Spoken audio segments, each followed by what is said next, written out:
2024 সালের সেই তথাকথিত জুলাই আন্দোলন, জুলাই জঙ্গি অভ্যুত্থান, জুলাই জঙ্গি হামলা স্মরণে এবং 2024 সালের সেই জুলাই জঙ্গি আন্দোলনে মেটিকুলাস পরিকল্পনার মাধ্যমে যেই সকল সাধারণ শিক্ষার্থী, সাধারণ মানুষকে হত্যা করা হয়েছিল, তাদের কথা অনুযায়ী তথাকথিত সেই শহীদ এবং জুলাই আন্দোলনে যারা হতাহতের শিকার হয়েছে, তারা স্পেশালি আবু সাইদ, মুগ্ধ, এদের স্মরণে রাজধানী ঢাকার বঙ্গবন্ধু আন্তর্জাতিক সম্মেলন কেন্দ্রে একটা অনুষ্ঠান ছিল।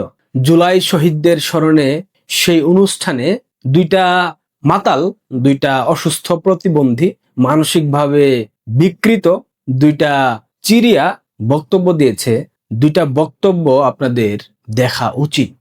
যদি মাকে জিজ্ঞেস করতে পারতাম আপনার সাথে 17 বছর ধরে যে অন্যায় অবিচার হয়েছে সেটার প্রতিশোধ আমি নেব, তখন আমার মা আমাকে বলতেন সবাইকে নিয়ে ঐক্যবদ্ধভাবে এগিয়ে যেতে হবে, প্রতিহিংসা, প্রতিশোধ এগুলা নেওয়ার কোনো প্রয়োজন তিনি মনে করতেন না, তিনি আমাকে বলতেন না। একইভাবে আমার ভাইয়ের সাথে যা কিছু হয়েছে, তাকে মৃত্যুর দিকে ধাবিত করা হয়েছে ধীরে ধীরে, সেও আমাকে একই কথা বলতো, আমি যাতে প্রতিশোধ না নেই। আমার প্রতিশোধ নেওয়ার সক্ষমতা হয়েছে, সৃষ্টিকর্তা আমাকে সেই সক্ষমতা দিয়েছেন। এই কথা শোনার পর আমার একটা কথা মনে পড়ছে, তারেক রহমানের মা যদি বেঁচে থাকতো, সে প্রতিশোধের কথা শোনার পর তারেক রহমান যদি তাকে বলতো আমি কি প্রতিশোধ নেব কিনা, তার মা বলতো ঠিক আছে বাবা, 21 আগস্ট গ্রেনেড হামলার মতো করে আরো একটা আতশবাজি ফুটিয়ে দাও। ছোট ভাই আরাফাত রহমান কোকো, সে বলতো আমি ভাই লাল পানি নিয়ে ব্যস্ত আছি, আমাকে এইসব বলতে আইসো না, তোমার যা ইচ্ছা তুমি করো, আমি এসবের মধ্যে নাই। খুব হাস্যকর মনে হচ্ছে, হাস্যকর মনে হলেও এটাই সত্য। 2024 সালের 5 আগস্টের সেই তথাকথিত জঙ্গি উত্থানের পর ইউনূস ক্ষমতায় বসলো।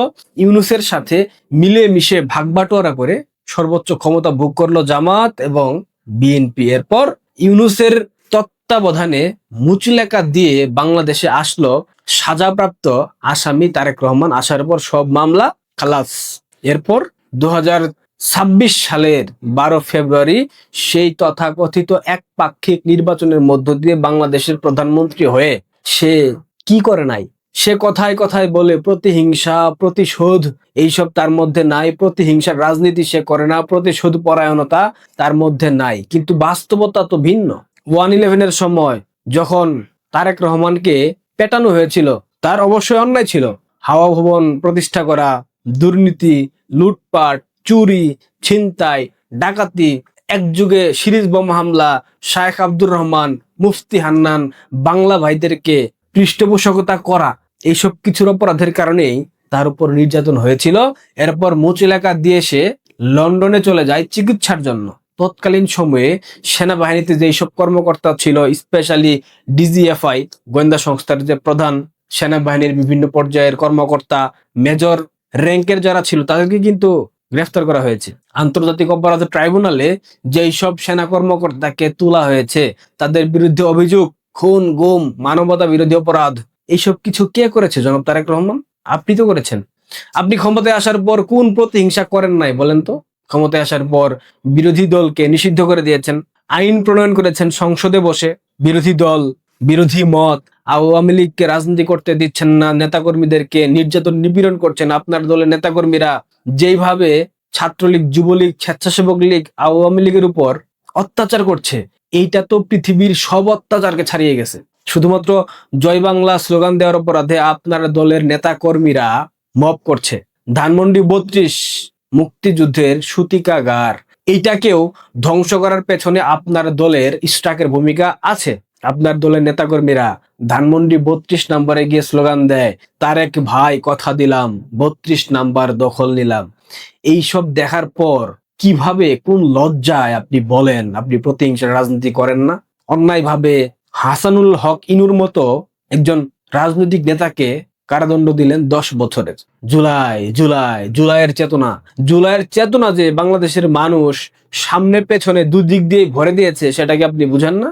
মেহের আফরোজ শাওন জুলাই সিডিআই বলে সামাজিক যোগাযোগ মাধ্যম ফেসবুকে স্ট্যাটাস দিয়েছে।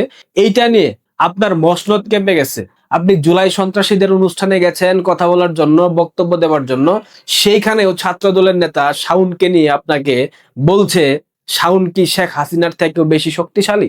এরপর শাওন এবং মাহিয়া মাহির বিরুদ্ধে লিখিত অভিযোগ দায়ের করা হয়েছে শাহবাগ থানায়। এটা প্রত্যক্ষ তত্ত্বাবধানে আপনি এবং স্বরাষ্ট্রমন্ত্রী সালাউদ্দিন। আওয়ামী লীগ নাই, হারিয়ে গেছে, দাফন হয়ে গেছে, বাংলাদেশের রাজনীতিতে আওয়ামী লীগ অপ্রাসঙ্গিক, আর কখনো রাজনীতি করতে পারবে না, তাদেরকে বাংলাদেশের মানুষ প্রত্যাখ্যান করেছে, সব মেনে নিলাম। কিন্তু এরপরেও সকাল সন্ধ্যা রাত 3 বেলা নিয়ম করে তসবি তেলাওয়াতের মতো আওয়ামী লীগের নাম আপনারা জপেন, আপনার স্বরাষ্ট্রমন্ত্রী শিলং সালাউদ্দিন জপে। দেখেন শিলং সালাউদ্দিন কি বলে। আওয়ামী লীগের রাজনৈতিক পতন হয়েছে, আওয়ামী লীগের রাজনৈতিকভাবে নিপাত হয়েছে, নির্মূল হয়েছে, দাফন হয়ে গেছে দিল্লিতে। সেই আওয়ামী লীগ বাংলাদেশে আর কোনোদিন রাজনীতি করতে পারবে না। শিলং সালাউদ্দিন সাহেব, আওয়ামী লীগ তো শেষ হয়ে গেছে, তাদের কথা বাদ দেন, তাদের নাম মুখে না নিয়ে আপনাদের রাজনীতি করেন না, দেশ পরিচালনা করছেন, করেন না, রাষ্ট্রের আইন শৃঙ্খলা এখন অবধি স্বাভাবিক করতে পারেন নাই। এইটা তো আপনাদের ব্যর্থতা, স্বীকার করেন। জুলাই আগস্টের সেই ষড়যন্ত্রের সময় কারা কারা ছিল কুশীলব, সব ধীরে ধীরে বের হয়ে আসছে। ক্রেডিট নেওয়ার জন্য শিলং সালাউদ্দিনও বলছে তৎকালীন সময়ে আমরা নির্বাসনে ছিলাম, আমি এবং তারেক রহমান। শিলং সালাউদ্দিন কদিন পূর্বেও বলল তাকে গুম করে রাখা হয়েছিল শিলংয়ে। এখন সে বলছে সে এবং তারেক রহমান নির্বাসনে ছিল, নির্বাসনে থেকে জুলাই আন্দোলনকে তারা নেতৃত্ব দিয়েছে, তারা সমন্বয়কদেরকে সামনে রেখে অরাজনৈতিক ভাবে এই আন্দোলন বেগবান করেছে। এখন তো ধীরে ধীরে সবকিছু জাতির সামনে খুলাসা হচ্ছে। এই যে দুইটা মাতালের কথা বললাম, এই দুইটা হচ্ছে আপাদমস্তক মাতাল। একজন সকাল সন্ধ্যা রাত 3 বেলা আওয়ামী লীগকে স্বপ্নে দেখে ভাবে কখন না জানি চলে আসে, আরেকজন প্রতিহিংসা রাজনীতি করি না, প্রতিহিংসা আমার মধ্যে নাই, আমি দেশটাকে ঠিকঠাক ভাবে পরিচালনা করার জন্য বাংলাদেশের মসনদে বসেছি মুচলেখা দিয়ে, বসেই মার্কিন বাণিজ্য চুক্তি বাস্তবায়ন করছি, চীন মার্কিন দ্বন্দ্বের মধ্যে জড়িয়ে যাচ্ছি, দেশটাকে একটা যুদ্ধ পরিস্থিতির মধ্যে ফেলে দিচ্ছি, দেশের ভূমিকে যাতে পরাশক্তিরা যুদ্ধের ময়দান হিসেবে ব্যবহার করতে পারে সেই বন্দোবস্ত আমি করে দিচ্ছি। এই দুইটা অসুস্থ রোগীকে, এই দুইটা মাতালকে কোনো রিহ্যাব সেন্টারে ভর্তি করা যায় না? বাংলাদেশে ভালো রিহ্যাব সেন্টার কোথায় আছে আমার এই ভিডিওতে কমেন্ট করে জানাবেন। তাদেরকে তো অদূর ভবিষ্যতে রিহ্যাব সেন্টারে ভর্তি করতে হবে, কারণ দুইটাই অসুস্থ। এরা কি বলে কি করে কিছুই জানে না, কিছুই বুঝে না, যখন যেটা মুখে আসে বলে দেয়, কিন্তু এটার ফিডব্যাক কি আসতে পারে, এটার প্রভাব কি আসতে পারে, এটা কখনোই ভাবে না। এটা সেই বাংলাদেশ যেই বাংলাদেশে ফুটপাতে নারীকে ধর্ষণ করা হয়, সেইটা আবার সিসি ক্যামেরার ফুটেজে চলে আসে। এটাই নতুন বাংলাদেশ, এটাই বৈষম্যহীন বাংলাদেশ, এটাকেই বলে তারেক রহমান, জামাত এবং ইউনূসের নয়া বন্দোবস্ত। শিলং সালাউদ্দিন আওয়ামী লীগের বিচার করবেন, করেন না। কি বিচার করবেন, আর কি বাকি রেখেছেন আপনারা? করেন বিচার। বাংলাদেশের মানুষও দেখবে, বাংলাদেশের সাধারণ মানুষ সিদ্ধান্ত নেবে, আন্তর্জাতিক বিশ্ব দেখবে জনসমর্থন কাদের পক্ষে। ক্ষমতায় বসার 4 মাসের মাথায় আপনাদের সবকিছু শেষ হয়ে গেছে।